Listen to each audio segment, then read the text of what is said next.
Pavlenko. Ça y est, c'est officiel, le vent est en train de tourner. Bercy vient d'abaisser sa prévision de croissance de 4% à 2,5% pour cette année.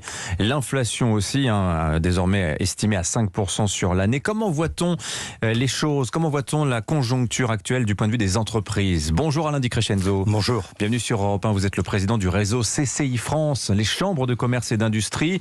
Derrière vous, plus de 4000 élus, 16 000 collaborateurs au service de près de 4 millions d'entreprises. Alors, on va parler dans un instant de la situation politique parce que ça préoccupe les chefs d'entreprise, les dirigeants patronaux dont vous faites partie. Mais d'abord, effectivement, ces nouvelles prévisions de croissance, Bercy vient entériner d'une certaine manière officiellement ce que l'on savait déjà, à savoir que la conjoncture est en train de se tordre. Qu'est-ce que vous voyez, vous, du point de vue des entreprises ? Mais écoutez, on voit les difficultés des entreprises aujourd'hui. Donc par rapport à la crise ukrainienne, ces problèmes de difficultés d'approvisionnement, ces problèmes de coût des approvisionnements, les problèmes de recrutement, l'inflation, tout ça, c'est un cumul. L'incertitude politique aussi, tout ça c'est un cumul de difficultés qui fait que on a toujours encore 2,5 points de croissance, ça qu'on venait d'annoncer, mais sachant que sur les premiers mois on est plutôt négatif. Ouais. C'est ça qu'il faut voir. Alors vous par exemple, parlez-nous de votre situation parce que vous êtes aussi chef d'entreprise, vous dirigez le groupe, alors c'est IGE, XAO, c'est comme ça qu'on dit ? Oui, j'ai dirigé le groupe IGE. Voilà, XAO, ouais. C'est un éditeur de logiciels, de conception assistée par ordinateur. Il n'y a pas tellement de matières premières pour vous dans votre entreprise, mais vous avez malgré tout des difficultés particulières à titre personnel. Alors, chez nous, la croissance est très bonne. C'est une croissance à 2 chiffres. On a la matière première la plus complexe qui soit. C'est les femmes et les hommes. Voilà, parce qu'on fait du développement logiciel. Et aujourd'hui, on n'arrive pas à recruter le nombre de personnes que l'on souhaite.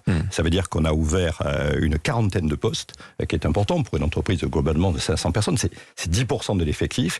Et malgré tous les efforts que nous avons avec des aides externes et internes, on n'arrive pas encore à recruter les effectifs que nous voulons. Alors, ça me permet d'enchaîner sur la situation politique, puisqu'on entend Bruno Le Maire, ministre de l'économie, dire pour soutenir le pouvoir d'achat, les entreprises qui le peuvent doivent augmenter les salaires. Est-ce que vous faites le lien, vous, entre niveau de salaire et difficulté de recrutement, Alain Di Crescenzo ? Pas forcément. Donc aujourd'hui, si vous voulez, il y a une pénurie dans certains marchés. Sur certains marchés, il y a des gens qui veulent travailler autrement. Donc je ne lis pas, donc je dirais, les difficultés à embaucher avec les éléments de salaire. Pourquoi ? Parce que on a revu sensiblement à la hausse les salaires. Oui. Et on a toujours des difficultés d'embauche. On dit 2-3% de hausse de salaire depuis le début de l'année. Bon, c'est en dessous de l'inflation, mais c'est quand même significatif. Franchement, dans les métiers qui sont les miens, c'est bien au-delà de ça. Et dans les métiers que je vois autour de moi, c'est bien au-delà de ça. Je vois plutôt des 5%. Regardez l'augmentation dans la fonction publique. C'est 3,5% concernant la valeur du point. Et par ailleurs, c'est 1,5% d'augmentation générale. Donc on est plutôt à 5%. Voilà. Moi, ce que je constate aujourd'hui, c'est qu'on a plutôt tendance à s'aligner sur l'inflation. On va reparler de la question de la fonction publique parce que derrière il y a un enjeu pour les finances publiques en général, mais vous disiez parmi les sujets de préoccupation des chefs d'entreprise, il y a la situation politique. Qu'est-ce qui vous préoccupe ? C'est l'impossibilité de gouverner, de passer des réformes qui se profilent peut-être du fait de l'absence de majorité absolue à l'Assemblée ? Écoutez, il y a 2 périodes dans la vie, généralement. Vous avez des périodes nominales, où là, on peut prendre un peu de retard, parce que c'est pas très grave, globalement, tout va bien. Et puis, vous avez des périodes qui sont particulières, qui sont les périodes de crise. Là, on n'a pas le droit de prendre du retard. On n'a pas le droit de prendre de retard sur les plans d'action, on n'a pas le droit de prendre de retard sur les réformes, on n'a pas le droit de prendre de retard pour faire des consensus, il faut des solutions.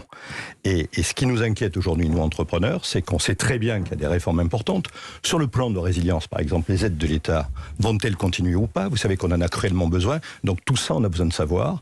Et ce qui nous gêne aujourd'hui, c'est que c'est vrai que l'absence de majorité, alors on va s'y faire, l'absence de majorité fait que la crainte, c'est de perdre du temps, c'est d'avoir des grains de sable dans les engrenages, et dans une période, encore une fois, où tout le monde avance, il ne faut pas que nous soyons à la dernière roue du carrosse. Alors vous, CCI France, c'est un peu particulier, vous n'êtes pas un syndicat patronal, vous êtes une plateforme de soutien, de réseau d'entraide aux entreprises, de conseils, de formation, etc. Mais alors, quelles réformes vous attendez aujourd'hui du gouvernement ? Vous dites par exemple, peut-être faut-il réactiver une forme de quoi qu'il en coûte pour aider les entreprises qui vont en avoir besoin. Mais de quoi avez-vous besoin en urgence ? Nous, si vous voulez, on a besoin, cette réforme du pouvoir d'achat. Alors là, je ne suis pas syndicat patronal, bien sûr, mais ça me mange un employeur aussi. Et puis, je représente 3,8 millions d'entreprises. Donc, on l'a promise, on en a parlé, nos collaborateurs l'attendent. Voilà, vous l'avez dit, énormément d'inflation, il y a un coût des carburants qui est très important, les gens ont du mal à se déplacer. Oui. Pour certains, ils ont du mal à se nourrir, notamment les jeunes d'ailleurs. Donc, il y a une pauvreté laborieuse en France. Il faut aller au bout. Je rappelle sur les jeunes, on s'est intéressé à la problématique des jeunes. Il y a 50% des jeunes qui ne mangent pas à leur faim. On arrive à trouver des jeunes comme ça, qui sont des jeunes étudiants, qui ont perdu leur job d'étudiant et qui ont des véritables problèmes là-dessus. Donc voilà.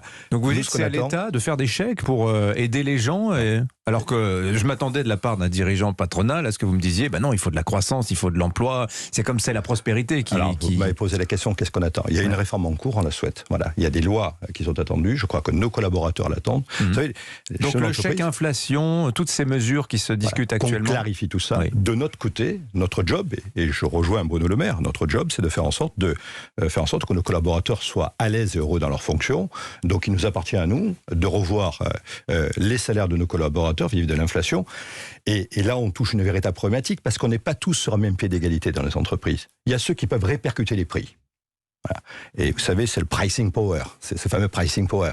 Et donc ça veut dire qu'on peut augmenter à la fois nos prix d'achat et nos collaborateurs, parce qu'on a cette sécurité-là.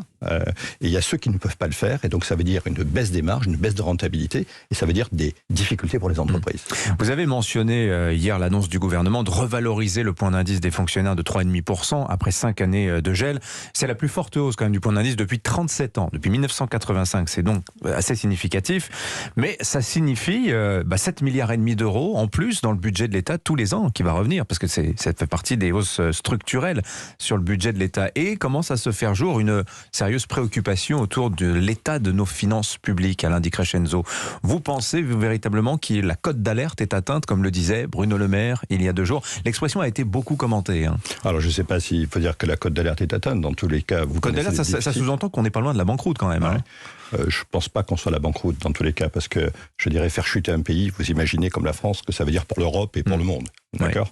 Bon, il y a des soutiens. Non. Ce qui est vrai, c'est que la dette est très importante. Ce qui est vrai, c'est que les taux d'intérêt ne font qu'augmenter le coût de la dette et qu'on est dans cette situation-là. Et c'est vrai que l'augmentation des salaires n'arrange pas les choses. Ça sera la même chose pour les chambres de commerce, on travaille là-dessus, mais on n'a pas le choix. Vous ne pouvez pas avoir une partie de la population qui reste à la traîne de ce qu'est le pouvoir d'achat et du coût de la vie. C'est pas possible. Donc, 3,5% était attendu. C'est même un peu plus, c'est 5%, si vous regardez bien les choses. Mais on ne fait que s'aligner sur l'évolution du SMIC. Je rappelle que le SMIC a évolué en 7 ou 8 mois de plus de 5%. Il y a un des mots de la semaine aussi, Alain Di Crescenzo, c'est sobriété. On nous dit qu'il va falloir faire des économies d'énergie d'ici la fin de l'année. Il faut faire 10% d'économies en 2 ans, disait la ministre de la Transition énergétique la semaine dernière. Donc c'est quand même un gros effort. Et là, évidemment, on sait que les entreprises vont se retrouver en première ligne. S'il faut couper le gaz ponctuellement cet hiver, ce seront plus les entreprises qui le subiront que les particuliers. Ça, c'est une très mauvaise nouvelle, j'imagine, pour les entreprises françaises, Alain Di Crescenzo. C'est une très mauvaise nouvelle, et moi je ne vois pas l'échéance de 2 ans. Je vois l'échéance de l'hiver. On la voit tous, celle-ci. On sait bien qu'en fonction de ce qui va se passer cet été, en fonction du climat, en fonction du froid qui va revenir, on va avoir des problèmes cet hiver. Et la grande préoccupation que nous avons de notre côté, c'est effectivement ce plan de résilience, on en a parlé, avec comment combattre par rapport à ces augmentations de coûts, etc. Mais c'est les économies d'énergie. On lance une opération d'économie d'énergie dès maintenant. On a une opération. Vous lancez une opération. Oui. C'est une opération qui s'appelle Baisse les watts avec la Poste. On vise 700 000 PME, sensibilisation des entreprises, formation des entreprises pour faire des économies. Voilà. Donc ça, on a déjà une expérience là-dessus sur les diagnostics énergie, et j'ai de bonnes nouvelles à annoncer à vous et à l'État. C'est que le fait d'aller voir les entreprises, de leur dire « regardez votre consommation électrique », systématiquement, ça fait baisser entre 5 et 10% la consommation. Pourquoi ?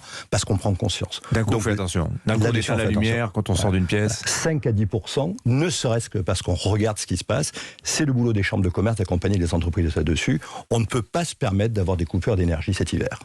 Merci Alain Di Crescenzo d'être venu nous voir ce matin sur Europe 1. Je rappelle que vous êtes le président du réseau des chambres de commerce et d'industrie de France. Merci d'être venu. 6h51.